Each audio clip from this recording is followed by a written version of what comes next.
All right, the solution for this lab is starting on my MacBook. And why is that? That's because Ansible Tower is all about using resources from Git.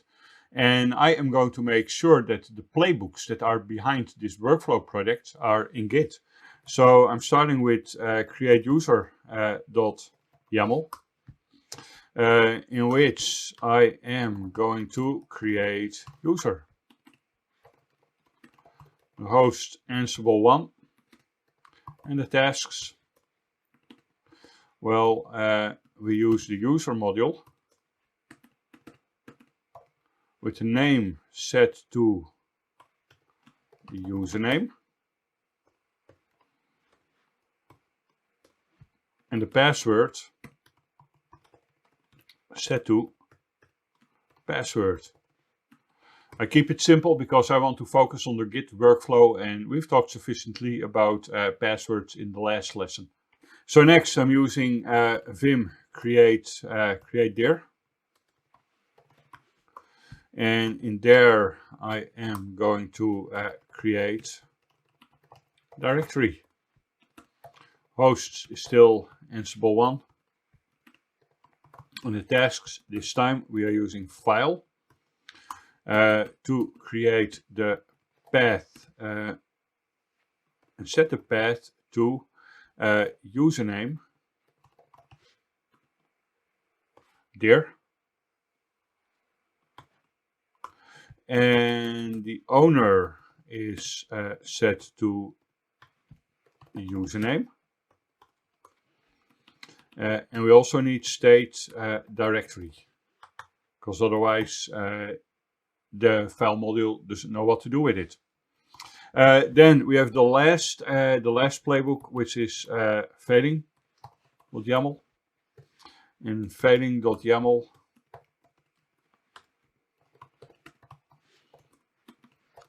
host is localhost, and task just a debug with the message playbook failed. You can make it as big as you want, but hey, there's no need for this to be any complicated. Then I need to update my Git repo. I always like to see that it's successful before continuing. It's looking okay. So now I'm going to my Tower interface. And in the Tower interface, there's one important thing that I need to do before I can start creating my templates. And that is where I need to update my project. I just created some new YAML files in the Git repository. Tower doesn't fetch that automatically, so you need to update your project, because otherwise you won't see these files. We can see that the blinking ball is not blinking anymore, so update is succeeded. So now we are good to continue. And I'm creating my template. So a job template. I need to create 3 of them. Create user. Job type is run. Inventory is going to be my inventory. The project is my project. And in the project we can see create user. Create user is what I need.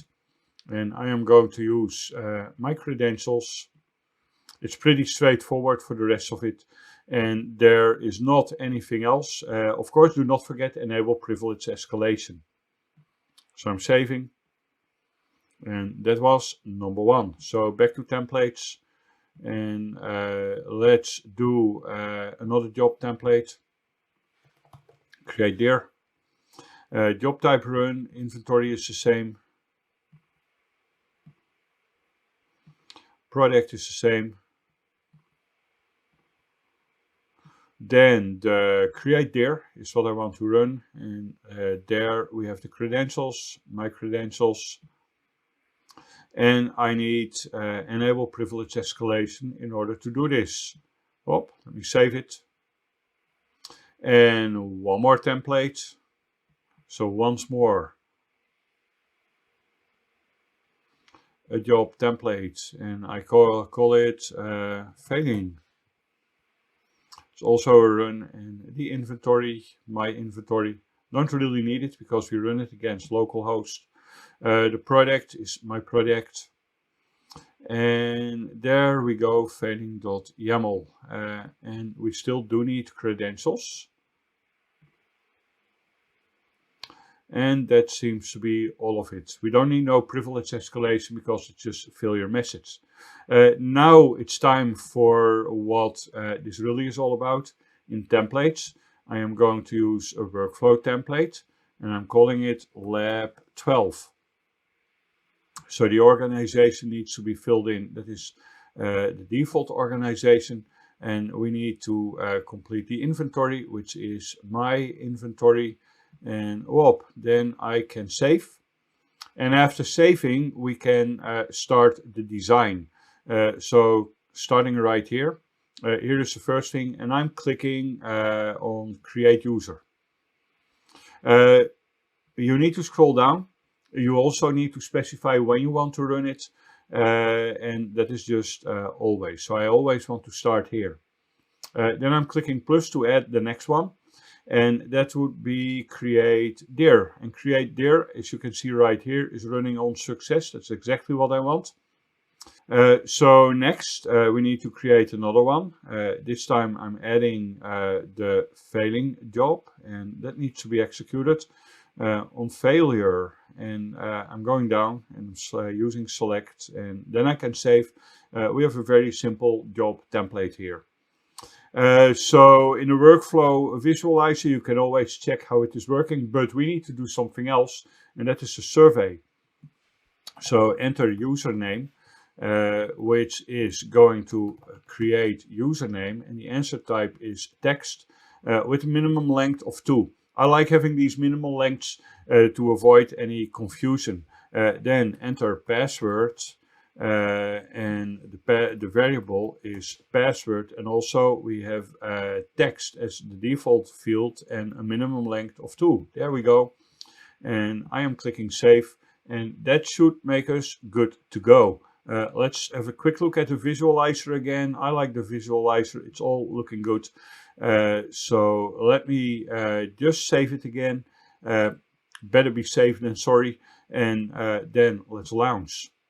So it's prompting for the username, it's prompting for the password, and that is good. So let me create my user with my password, and I think we already have an Anna, so let's create Annabelle. And there we can see that it is actually progressing. You can see the blinking ball. The blinking ball is indicating that it's still working.